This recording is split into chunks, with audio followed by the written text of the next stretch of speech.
been a little bit of a tough year for everybody. Lack of rain. Well, let's start at the beginning. It was cold, and we didn't get to plant the corn when we wanted to because it was cold. And ground temperatures were way too cold. Temperatures were way too cold. So we had to plant it a little bit later than we wanted to. Then we started off with, we thought it was normal rain. And then it got hot. And then we started missing rains. Then we started missing every day of rain that they had chances of rain for. And then it just got hotter and hotter and stayed hotter. And then you'd see people around you get some showers here and there. And just over the hill, just, 10, 15 miles, it rained down there all the time. But there'd be areas where it didn't rain at all most of the summer.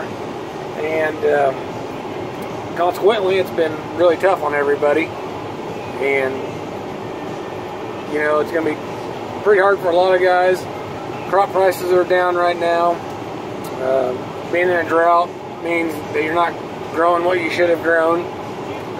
This particular field we're in got little to no rain. Then had a big old windstorm come up there and knocked down a lot of the plants. So we're picking down corn. So it's just not a good scenario for everybody right now. But I will say that it's doing better than, in some cases, better than 2012 for us anyways.